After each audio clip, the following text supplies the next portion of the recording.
Hi guys, good evening. आज हम लोग बात करने वाले हैं जैसा कि लास्ट सेशन हम लोग का हुआ था। लास्ट सेशन में हमने रेशियो कंप्लीट किया था मॉड्यूल सेक्शन का। तो आज हम लोग डिस्कस करेंगे प्रोपोर्शन, जो कि वो आपका मॉड्यूल सेक्शन का ही है। ठीक है। तो जैसा कि मैंने आपको कमिट किया था कि भाई जो जो मॉड्यूल में है आपका वो चीज़ मैं आपसे डिस्कस करूंगा, है ना। तो आज हम लोग स्टार्ट करने वाले हैं बेटा। कौन सा पार्ट? प्रोपोर्शन। प्रोपोर्शन में आपको सबसे पहले मैं दूंगा कि ओवरव्यू आपके मॉड्यूल में क्या है। ठीक है। तो सबसे पहले तो इसमें प्रोपोर्शन है, उसके बाद प्रॉपर्टीज ऑफ प्रोपोर्शंस है। प्रोपोर्शंस में क्या क्या आपको पढ़ना है बेटा? Cross product rule, continued proportions और मीन प्रोपोर्शन। ये एक मिसप्रिंट है, यहाँ पे ध्यान दीजिएगा। ये जो है पार्ट ऑफ प्रोपोर्शंस है, ये थोड़ा सा मिसप्रिंट हो चुका है ना।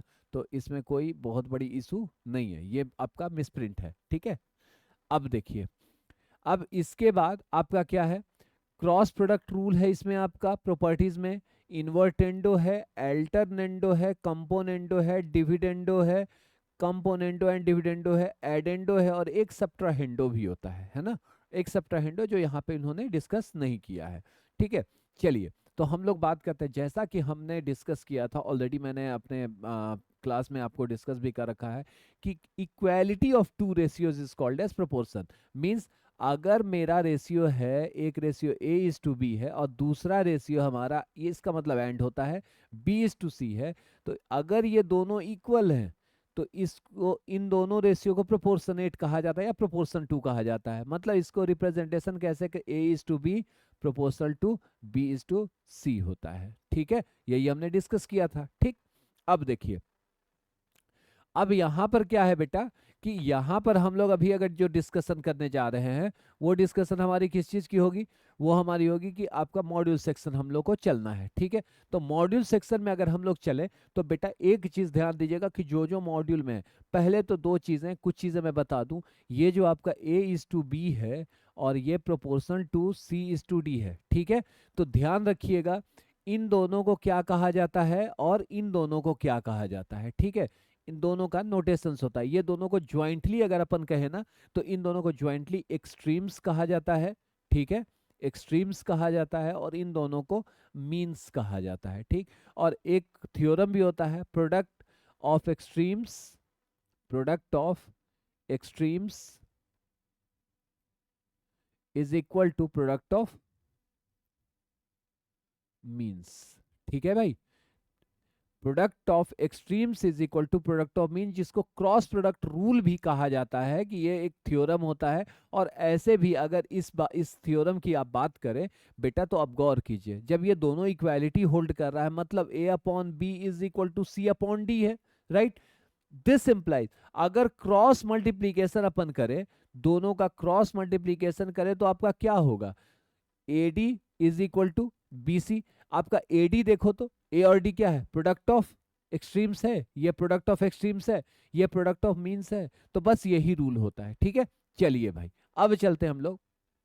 देखो, इसके हिसाब में अब अकॉर्डिंग टू हम लोग चल रहे हैं, according complete according to module करेंगे हम लोग यहाँ पे। ठीक है। अब देखो, if the income of a man is increased in the given ratio, and if the increase in his income is given, then to find out his new income in a proportion problem is used। ठीक है। मतलब कितना में हुआ। ठीक है। कोई एक खास रेशियो में किसी आदमी का जो इनकम है पर मंथ पर ईयर जो भी है, वो इंक्रीज किया, मतलब बढ़ा। ठीक। और जब उसका इनकम दिया हुआ है तब, तो उसका जो न्यू इनकम निकालना होगा, उसमें हम लोग प्रोपोर्शन का यूज करते हैं। ठीक है। अब जैसे, if the ages of two men are in the given ratio, and if the age of one man is given, we can find out the age of the other man by proportion। मतलब कि अगर दो आदमी, दो इंसानों का जो ratio है वो आपको दिया हुआ है, ठीक है, मिक्स करके गिवन रेशियो, किसी रेशियो में, और अगर एक आदमी का, वहां पर एक पर्सन का अगर एज दिया हुआ है, तो दूसरे का भी आपको जो एज निकालना होगा वो प्रोपोर्शन से निकालना होगा। ठीक है। अब देखो, जैसा कि हमने आपसे कहा था कि equality of two ratios, and equality of two ratios is called a proportion. ठीक है। अब four quantities ABCD are set to be in proportion if A:B is equal to C:D। मतलब इसको ऐसे भी लिखा जाता है, ये देखिए आपका दे दिया है, मतलब A/B is equal to C/D means AD is equal to BC। सब हमने अभी किया, AD is equal to BC, ये हमने करा। ठीक। अब ये देखिएगा, इसमें एबीसीडी को क्या कहते हैं बेटा, एबीसीडी को हम लोग क्या कहते थे, टर्म्स कहते थे, ठीक है। ए बी सी और डी, ए को फर्स्ट, बी को सेकंड, सी को थर्ड और डी को फोर्थ टर्म्स कहा जाता था, ठीक है। ये ध्यान दीजिए, first, second, third and fourth terms respectively, ठीक है, A B C and D को, ठीक है।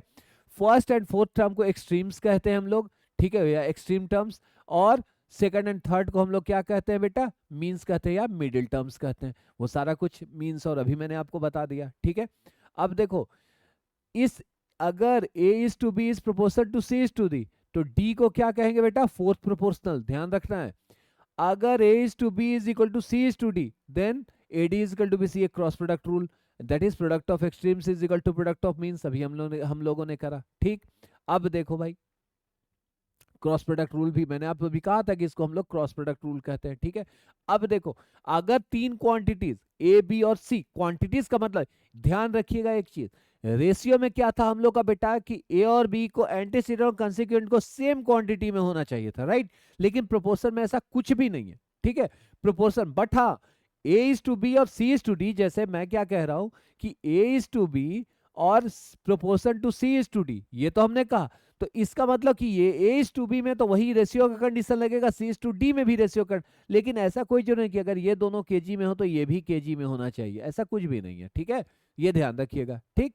अब चलिए, three quantities a b c of the same kind are said to be in continuous proportion, ratio में भी हमारे पास था। मतलब a is to B is equal to B is to c, means b square is equal to a c. यही b square is equal to a c ना बेटा, ये जो आपका b square is equal to a c है, ये b square is equal to a सी आगे चल के यही जीएम कहलाएगा, ज्योमेट्रिक मीन कहलाएगा, ठीक है।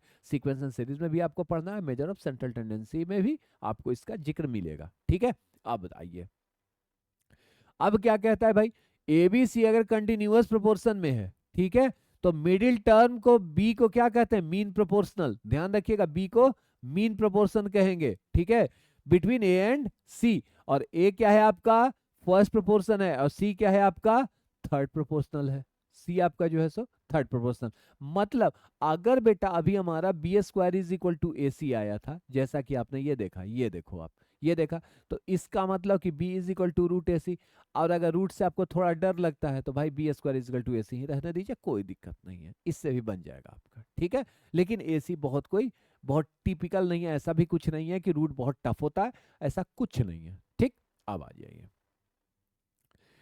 देखो जब तीन से ज्यादा क्वांटिटी कंटिन्यूअस में हो, जैसे इसमें तो आपका एक्स वाई वाई जेड ये सब दिया हुआ है, ठीक है, ऐसे दिया हुआ है आपका।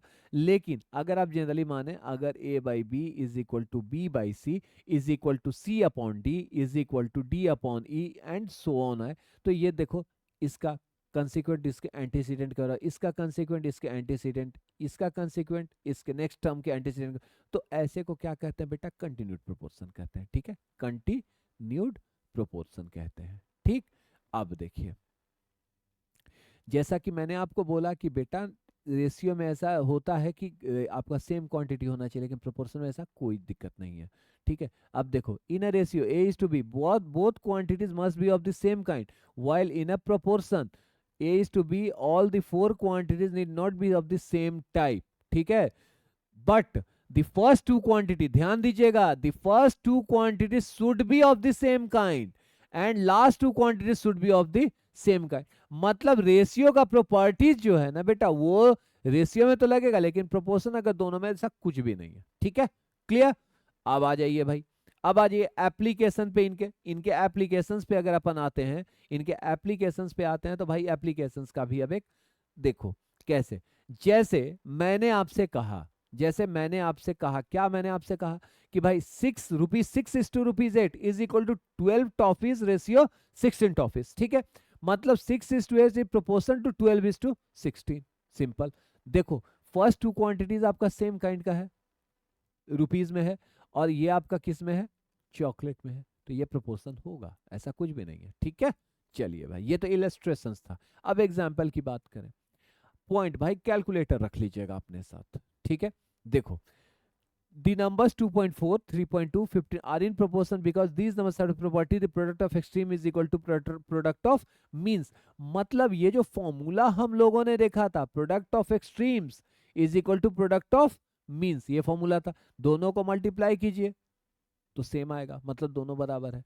अब इसमें वैल्यू किसका निकालना है बेटा, एक्स का निकालना है, ये प्रोपोर्शन है, एक्स का निकाल तो दिमाग देखिएगा, 10/3 upon X is equal to 5/2 upon 5/4, इसी से नहीं निकालेंगे भाई, ठीक। मतलब क्या होगा, सिंपल, अगर आप क्रॉस भी करना चाहें आप क्रॉस कर सकते हैं, नहीं तो फ्रैक्शन तो क्रॉस ही कर दीजिएगा मेरे हिसाब से। तो 5x/2 is equal to 10/3 into 5/4, ठीक। अब आ जाओ, ये 5 और 5 कैंसिल हो जाएगा बेटा, ये 2 2 जा 4 होगा, ये 2 5 जा 10 होगा, मतलब x इज इक्वल टू कितना आएगा 5/3। चेक कर लीजिए, x is equal to 5/3, 5/3 is the correct answer. Fourth proportion निकालना है, वही काम करना है। फोर्थ प्रोपोर्शन कैसे निकलेगा बेटा, x आपको ले लेना होगा फोर्थ प्रोपोर्शन को, ठीक है। अब क्या कीजिएगा कि इसके साथ मल्टीप्लाई कीजिएगा x को, तो मतलब 2/3 into X is equal to 3/7 into 4। अब आप देख लीजिए, जो आपको करना है आप कर लीजिए, 3/7 इंटू 4, जैसे x की वैल्यू कितनी हो जाएगी, 3 इंटू 4/7 इंटू 3/2, 36/14, 36/14, 36/14, इसका मतलब या तो 2 2 जा 4, 18/7, 18/7 इसका, ये देख लीजिए 18/7, ठीक। थर्ड प्रोपोर्शन करना है बेटा, थर्ड प्रोपोर्शन अगर निकालना होगा ना तो याद रखिएगा एकदम आराम से, इसको स्क्वायर कर दीजिएगा, 9.6 इंटू 9.6 अपॉन 2.4। अब देखो, अब आप पूछेंगे कि सर ये कैसे, देखो कैलकुलेटर से तो आपका इजीली हो जाएगा, लेकिन ये अगर पॉइंट हटा देते हैं बेटा तो यहाँ पर 10 × 10 लिख सकते हैं, और ये एक तो पॉइंट रहेगा तो एक तो ये चला जाएगा इस पॉइंट में, 24 4 जा, ठीक है। अब आपको करना है 24 4 2 384/10 में 38.4, 38.4, 38.4 आ गया, ठीक है। तो ये सब देखो, ये सब जो पार्ट है ना वो बहुत बेटा इजीली होंगे, ठीक। ये बहुत इजी, इसका एक लास्ट जो एग्जांपल है ना वो मैं अभी नहीं बताऊंगा, बताऊंगा ऐसा नहीं है कि वो सीपी और एसपी पे है, लेकिन उसको इक्वेशन के बाद में उसको डिस्कस करूंगा, ठीक है, क्योंकि हर एक चीज का एक समय होता है ना। अब मीन प्रोपोर्शन बिटवीन, भाई साहब कुछ मत कीजिएगा, मीन प्रोपोर्शन अगर निकालना होगा रूट कर दीजिएगा, 1.25 इंटू 1.8। अब कैलकुलेटर है तो भाई यूज कैलकुलेटर, बिना मतलब का ज्यादा दिमाग हम लोग को नहीं चलाना है, क्योंकि आपको कैलकुलेटर यूज करने का राइट है, ठीक है, आप अलाउड है, ठीक। सीधा सीधी कर दीजिएगा कैलकुलेटर, कैलकुलेटर करके रूट निकाल लीजिएगा, 1.25 इंटू 1.8 और रूट कर दीजिएगा, आंसर आ जाएगा, ठीक है। आंसर आपका आ रहा है 1.5। अब देखो इसके प्रॉपर्टीज होते हैं, देखो प्रॉपर्टीज सबसे इंपॉर्टेंट होते हैं भाई, ये ध्यान रखिएगा।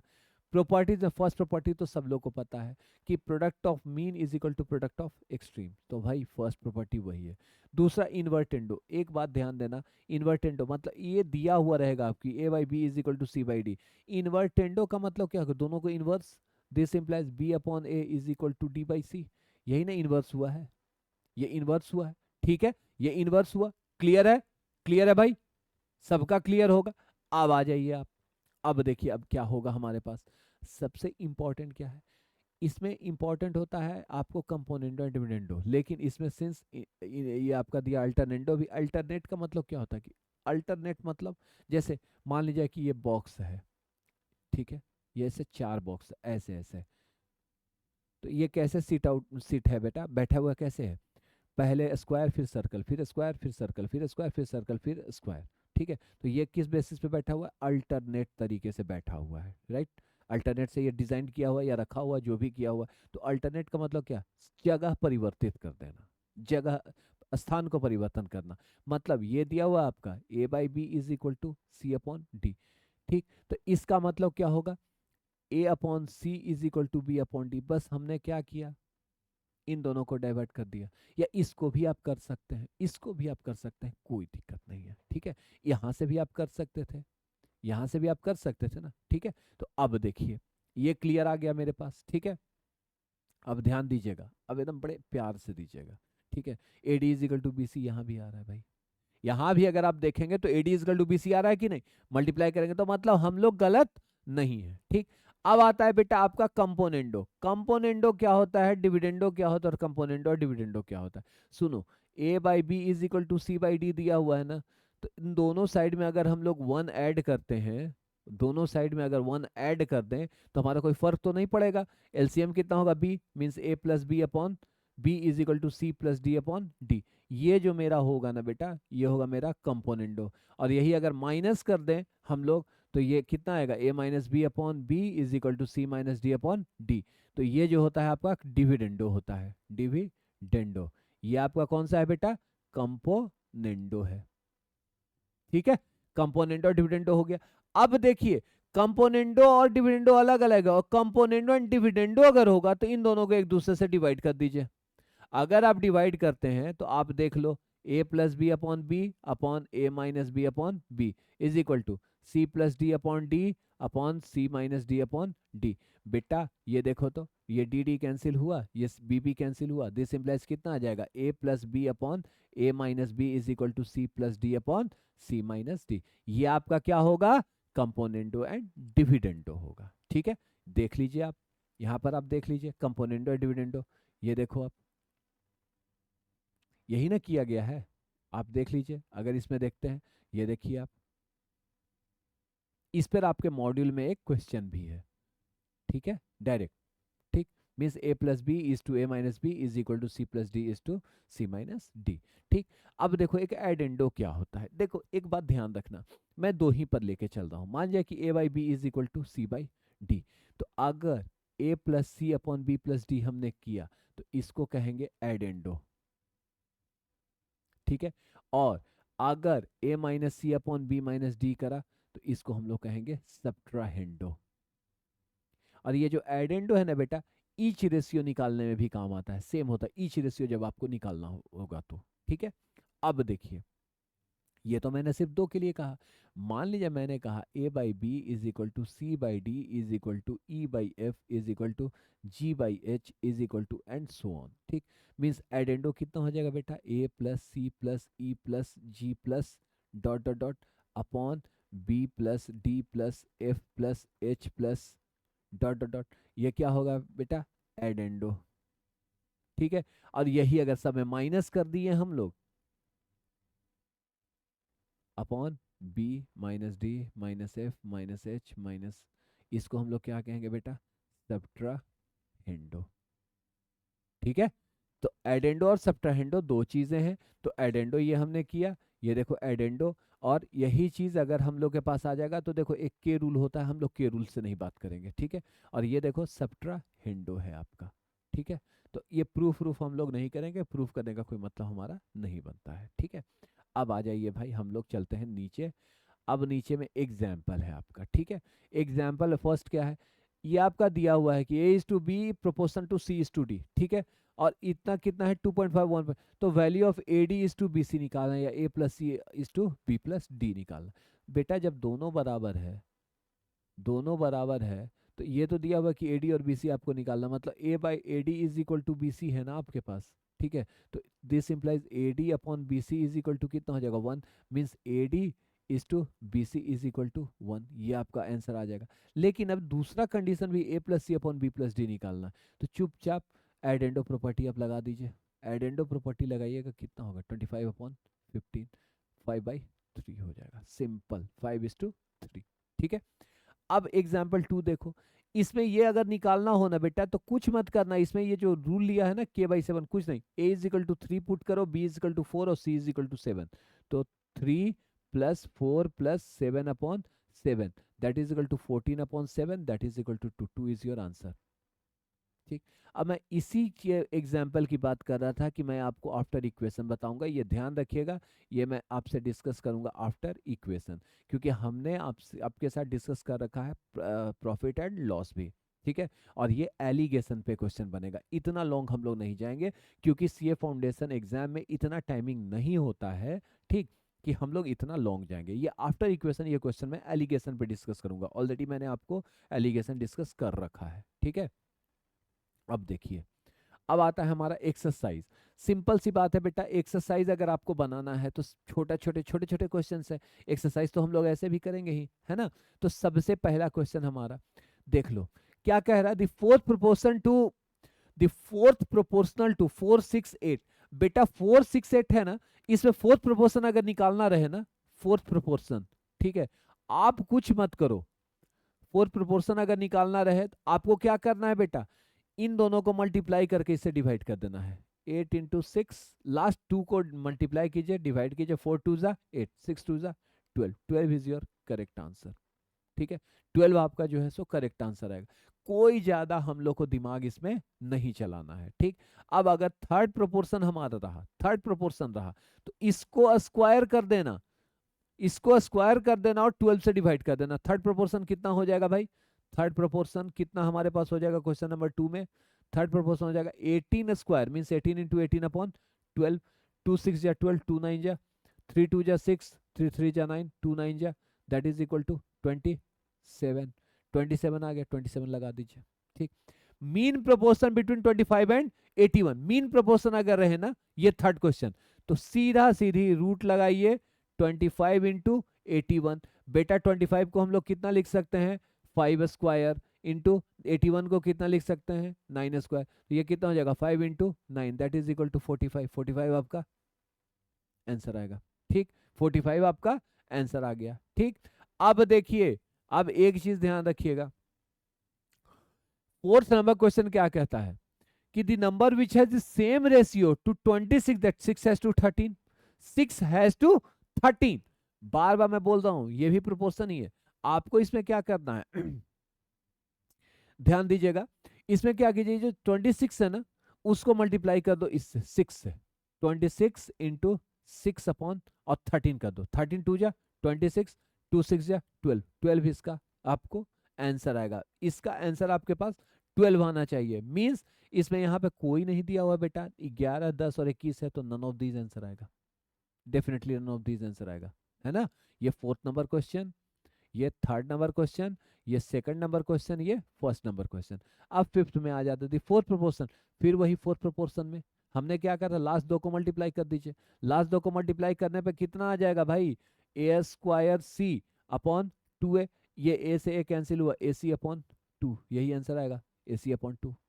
ठीक है, अब देखिए भाई एक्स दोनों प्रोपोर्शन है, मतलब इतना इंटू इतना इज इक्वल टू इतना इंटू इतना, product of extreme is equal to product of mean, means 1/2, 1/2 into 1/x is equal to 1/3 into 1/5, means x is equal to 15/2, C is your correct answer. ठीक, mean proportion बेटा दोनों को multiply कर देंगे, multiply करके root निकाल देंगे, x square Y square में एक्स वाई तो हो ही जाएगा। ठीक है, एक्स वाई तो सब में है, तो एक्स वाई हो जाएगा और एक्स वाई देखिए इसका हिंट भी दे रखा है इसने, और देखिए मैं इसमें ज़्यादा टाइम वेस्ट नहीं करूंगा। ठीक है, मॉड्यूल सेक्शन में ज़्यादा टाइम वेस्ट मैं नहीं करूंगा। अब देखो 8 नंबर क्वेश्चन, 8 नंबर क्वेश्चन आपका क्या कहता है भाई सॉरी, 8 नंबर क्वेश्चन क्या कह रहा है आपका, a is equal to b upon 2 is equal to c, a का कुछ नहीं है, मतलब a बाई 1 है, मतलब इसका सीधा सीधी आंसर आपको पता है 1 to 5 है, जो रहेगा ना अपॉन में वही a is to B is to c होगा, सीधा 1 to 5, कोई ज्यादा दिमाग नहीं चलाना है। ठीक है, अब ये सेम क्वेश्चन है 9th क्वेश्चन बेटा, a by 3 is equal to b by 4 is equal to c by 7, तो a plus b plus C upon c, मतलब ये ऐसे दिया हुआ है। ठीक है, तो ये सबको ऐड कर दो, 14/7 दो आंसर आएगा, 9 का भी वही 2। ठीक है, क्लियर हो गया होगा, 9 का भी ऑप्शन सी। अब ये देखो तो ये फिर से वही एग्जाम्पल में जो हम लोगों ने क्वेश्चन किया था वही है, जो एग्जाम्पल में क्वेश्चन हम लोगों ने किया वही है ये। ठीक है, 10 नंबर क्वेश्चन, 11 भी वही है भाई, एक एडेंडो पे है क्वेश्चन, एडेंडो, एडेंडो पे क्वेश्चन क्या है। अब देखो एक चीज मैं बताऊंगा आप लोग को, आपको लग रहा होगा कि सर थोड़ा फास्ट जा रहे हैं, ठीक है, ऑब्वियसली मैं जा रहा हूँ फास्ट, ठीक है, सर थोड़ा फास्ट जा रहे हैं, सर पूरे क्वेश्चन को सॉल्व नहीं कर रहे हैं। बेटा बार बार मैं बोलूंगा, एक चीज आपको बोलूंगा कि एग्जाम आपने लिखनी है, मैं बनाऊंगा, मेरा एक्सपीरियंस होगा, अब मेरे को बनाने में कोई प्रॉब्लम नहीं, क्योंकि ऑलरेडी मैं बहुत ज्यादा प्रैक्टिस में हूँ, है ना।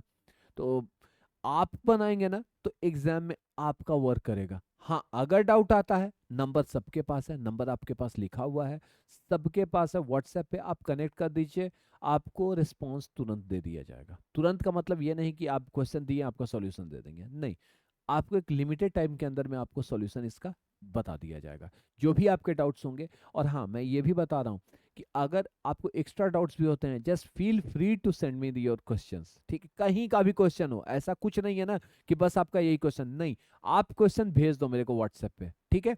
और लिमिटेड जब 8-10 क्वेश्चन हो जाएंगे, जैसे बहुत सारे होते हैं ना कि अच्छे अच्छे बड़े बड़े क्वेश्चंस होते हैं, आप ठीक है, आप दे दो जो भी आपको लगता है, ठीक? वो मैं क्या करूंगा कि एक डाउट सेशन में लेकर आपको मैं वो सॉल्व कर, या तो मैं आपको लाइव बता दूंगा या तो मैं अपलोड कर दूंगा, ठीक है? अब देखिए, आते हैं। अब ये देखो तो बेटा क्वेश्चन नंबर 12 क्या कह रहा है। क्वेश्चन नंबर 12 जो है ना आपका, ये क्या कह रहा है कि भाई 5x minus 3y upon 5y minus 3x आपका दिया हुआ है 3/4। तो आपको वैल्यू निकालना है भाई x इज टू वाई का, ठीक? आप ये कैसे निकालेंगे? ये कैसे निकालेंगे? सीधा आपको मल्टीप्लाई करना पड़ेगा। देखिए 12 नंबर क्वेश्चन मैं आपको बता रहा हूं। 12 number, 5x minus 3y upon 5y minus 3x is equal to 3/4। This implies, cross multiplication कर दीजिए, 20x minus 12y is equal to 15y minus 9x। ठीक है, अगर इधर करेंगे 29x होगा और ये 27y होगा। 20, एम आई राइट? 29 ही होगा ना? हाँ, तो x इज टू वाई जो होगा आपको, this implies x upon Y is equal to 27/29, means x is to Y is equal to 27:29। ये 27:29 यहाँ पे कोई नहीं है, मतलब नन ऑफ दीज इसका आंसर आएगा, ठीक है? नन ऑफ दीज, ठीक? अब आ जाइए नेक्स्ट क्वेश्चन में। 13 नंबर क्वेश्चन। 13 नंबर क्वेश्चन आपसे क्या कहता है? फिर वही काम, दिया हुआ कितना है बेटा, a अपॉन बी। अब यहाँ पर देखना, इज इक्वल टू 3/2, ठीक है? और b upon C is equal to कितना देगा, 3/5। आपको इन दोनों को बराबर करना है। तो इन दोनों को बराबर करने के लिए इसमें आपको 3/3 से और इसमें आपको 2/2 से मल्टीप्लाई करना है। 9/6 और ये 6/10। अब a is to B is to c में आप देख लीजिए क्या होगा। 9 इज टू, कॉमन कौन सा है, 6:10। 9 is to 6:10, 9 is to 6:10, option A, ठीक? अब इसमें भी वही, x की वैल्यू 2, y की वैल्यू 3, z की वैल्यू 7, इसमें अप्लाई कर दीजिए, जो आंसर आएगा वही आंसर आएगा, ठीक?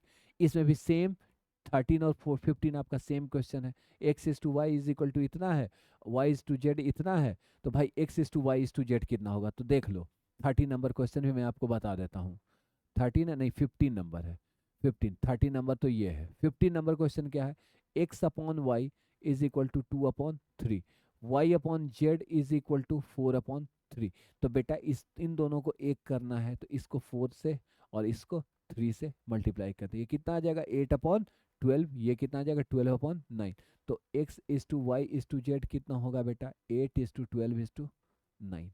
यही मेरा आंसर आएगा, 8 इज टू 12 इज टू 9, ये ऑप्शन डी, ठीक है?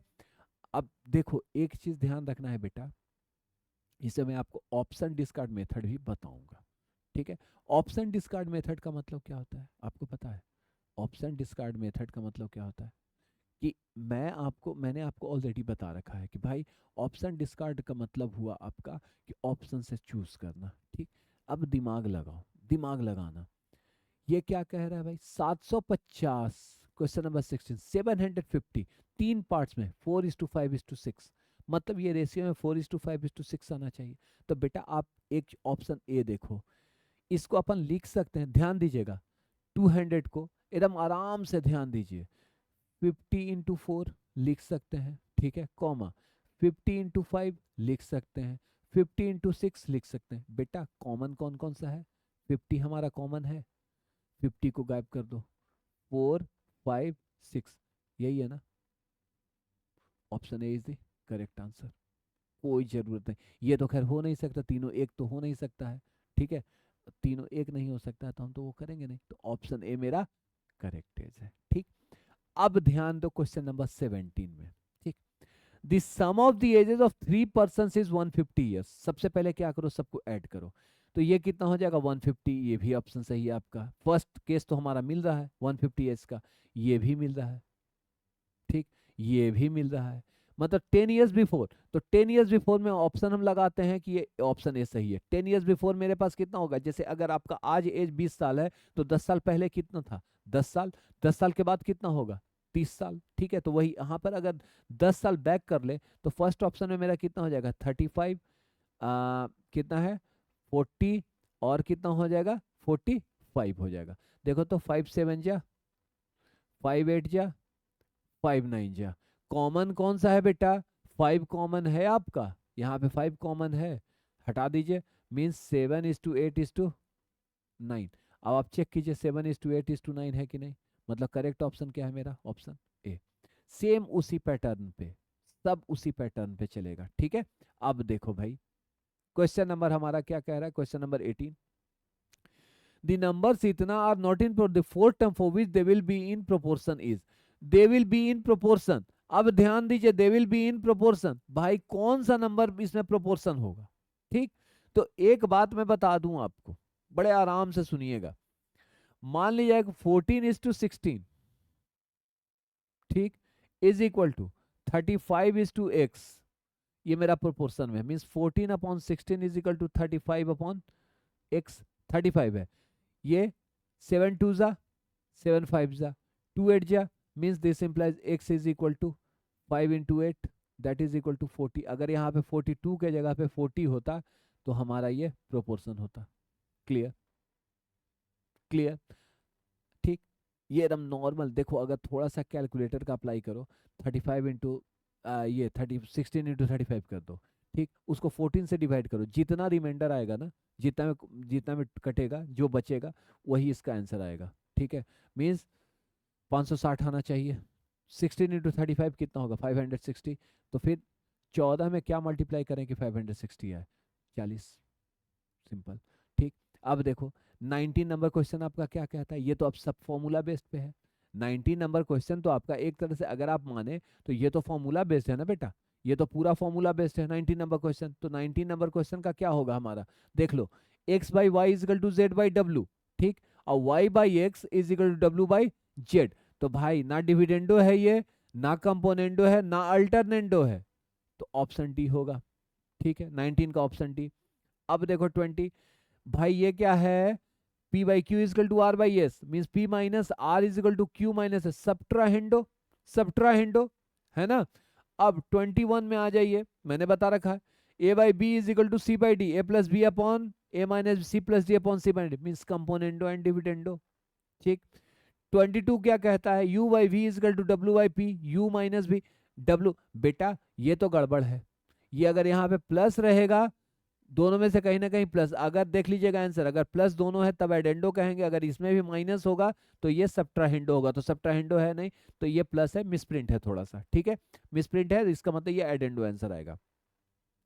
अब देखो ये क्या कह रहा है कि 12 16 star is are in proportion, means 12 × 20, मान लीजिए ये स्टार जो है 16 है, 16 इंटू स्टार है, ठीक। तो ये 4 3 जा 12, 4 4 जा 4 5 जा, स्टार इज इक्वल टू कितना होगा 15, star is equal to 15 will be the answer, ठीक। मतलब कुछ नहीं करना है, इन दोनों को मल्टीप्लाई कर दो, 240, 16 में क्या मल्टीप्लाई करेंगे कि 240 आएगा, 15 मल्टीप्लाई करेंगे, खत्म, ठीक है। अब ध्यान दीजिएगा 4 स्टार 9 इन प्रोपोर्शन, फिर वही इतना दोनों को मल्टीप्लाई करके 9 से डिवाइड कर दीजिए, आंसर आ जाएगा, ठीक। अब मीन प्रोपोर्शन कह रहा है ना बेटा, क्वेश्चन में 25 नंबर क्वेश्चन में क्या कह रहा है, मीन प्रोपोर्शनल। मीन प्रोपोर्शनल का मतलब दोनों को क्या करेंगे बेटा, दोनों को मल्टीप्लाई करके हम लोग रूट निकाल देंगे, कैलकुलेटर है। अब नेक्स्ट क्वेश्चन में क्या कह रहा है 26 में, a/4 इतना, भाई a = 4, b = 5, c = 9, तो यहां पर चेक कर लीजिए 4 + 5 + 9/9, 18/9 that is equal to 2, 2 is the correct answer, ठीक। अब आ जाओ 27 नंबर क्वेश्चन में, देखो 27 नंबर क्वेश्चन आपको क्या कहता है भाई, 27 नंबर आपको क्वेश्चन कहता है, और ये सब ना बार बार मैं बोल रहा हूँ कि ये सब टिपिकल क्वेश्चन नहीं होते हैं भाई, ये सब टिपिकल नहीं है, ये बहुत बड़े आसान क्वेश्चन है। अब देखो जैसे 27 को ही देखो कैसे, एक बात बताओ 3:4, भाई 3:4 में तो यही नहीं आएगा, 70-19 किसी का रेशियो हो ही नहीं सकता, मतलब ऑप्शन सी है डी, 3:4 में होना चाहिए, मतलब 6 × 3 और 6 × 4, कॉमन बेटा कौन सा है, 6 कॉमन है, गया मेरा, मतलब यही आपको एक दिख रहा है कि 3:4 में है, ठीक है, मतलब सी ऑप्शन ये सही होगा आपका। अगर 6 को ऐड करते हैं तो न्यू रेशियो 4:5 में आता है। 6 ऐड कीजिए, 24 18 6 24 रेस अपॉन 30, 6 4 5 4/5, मतलब करेक्ट ऑप्शन मेरा ऑप्शन सी है, सिंपल छोटा सा। ठीक है, अब आ जाइए क्वेश्चन नंबर 28 में। 28 क्या कहता है, a/4 is equal to b/5। तो इसमें कौन सा सही होता, means a+4/a-4 is equal to b+5/b-5, यही है ना, ये सी एंड डी है। सी एंड डी मतलब componendo and dividendo, componendo and dividendo है ना, कंपोनेंडो एंड डिविडेंडो। देखो एक चीज जान लो, ज्यादा वक्त किस में लगता है पता है, रेशियो में ज्यादा वक्त लगता है, प्रोपोर्शन में ज्यादा नहीं लगता। ठीक है, ये ध्यान रखना। अब 29 नंबर क्वेश्चन देखो। 29 नंबर अगर आप क्वेश्चन देखेंगे तो सीधा पुट कीजिए a इज इक्वल टू 4 और b इज इक्वल टू 1। ठीक, तो 4/1 प्लस 1/4, इन दोनों का रूट कर दो, कितना हो जाएगा 2 + 1/2, that is equal to 5/2। Correct option कितना है, ऑप्शन ए। कुछ नहीं ज्यादा दिमाग लगाना है। इसमें भी एक चीज ध्यान देना बेटा, इस क्वेश्चन में इसका आंसर 0 आएगा। ठीक है, कैसे, सो देखो, a plus a minus b into a plus b minus c. पहले क्या करते हैं, पहले इन दोनों को पेयर बना लो, कितना होगा a² माइनस b²। ठीक, ये प्लस है तो प्लस लिख दो यहाँ पे, c इंटू ए कितना ac, फिर c इंटू माइनस बी कितना bc, ये मेरा होगा। ठीक है, ये आ जाएगा। अब एक चीज ध्यान रखना है आपको, एक चीज ध्यान रखना है आपको कि आपको मल्टीप्लीकेशन में बड़ा दिमाग चलाना है। मल्टीप्लीकेशन में देखो, स्मार्ट वर्क होता है, एक हार्ड वर्क होता है, आपको थोड़ा मैथ्स में ना स्मार्ट वर्क भी यूज करना पड़ेगा। ठीक है, अब इसमें देखो, अब मैंने क्या बोला, इसकी वैल्यू निकालनी है भाई, इसकी वैल्यू निकालनी है, तो मतलब एक्स की वैल्यू कितनी, बी प्लस सी माइनस है, तो बी माइनस सी इंटू बी प्लस सी माइनस है, यही होगा ना, प्लस सी माइनस ए इंटू सी प्लस ए माइनस बी, प्लस ए माइनस बी इंटू ए प्लस बी माइनस सी। ठीक, तो अब ये b माइनस सी इंटू कितना हो जाएगा, b² माइनस c², फिर कितना होगा minus A B plus A C, फिर प्लस c² माइनस a², फिर minus B C plus A B, plus a² minus b² minus A C plus B C. ठीक है, ये a² कैंसिल, ये minus b² cancel, c² cancel, minus A B plus A B cancel, plus A C minus A C cancel, minus B C plus B C cancel, that is equal to कितना 0। 0 इसका answer आया। ठीक है, तो थोड़ा सा बेटा क्या करना आपको, इसमें दिमाग चलाना है, और दिमाग बहुत ज्यादा भी नहीं चलाना है। मैं बार बार बोल रहा हूं कि रेशियो से आसान होता है प्रोपोर्शन, बस आपको थोड़ा सा मतलब दिमाग खोल के रखना है। ठीक है, तो सारा चीज हम लोग का क्लियर हो गया बेटा, मतलब रेशियो पूरा कंप्लीट हो गया, प्रोपोर्शन पूरा कंप्लीट हो गया। तो रेशियो एंड प्रोपोर्शन कंप्लीट हो गया, यहां से आप ये एक्सपेक्ट कर सकते हैं कि 2 मार्क्स तो ना मिनिमम आपका 2 मार्क्स का क्वेश्चन आपसे आईसीआई इसमें पूछेगी। ठीक है, तो आज के लिए इस क्लास के लिए प्रोपोर्शन में बस इतना ही, बाकी हमने डिटेल सब डिस्कस किया ही है, और क्वेश्चंस भी आपको दे दिए जाएंगे, प्रोवाइड किए जाएंगे प्रैक्टिस के लिए, मतलब अप्रोक्सीमेटली 100 क्वेश्चंस मैं आपको अपलोड कर दूंगा। 100 क्वेश्चंस आपको अपलोड हो जाएगा, आपको जल्दी ही अपलोड हो जाएगा, कल तक टेलीग्राम चैनल पे भी आपको अपलोड हो जाएगा। ठीक है, तो मिलता है बेटा नेक्स्ट क्लास में, till then take care, bye bye, good night.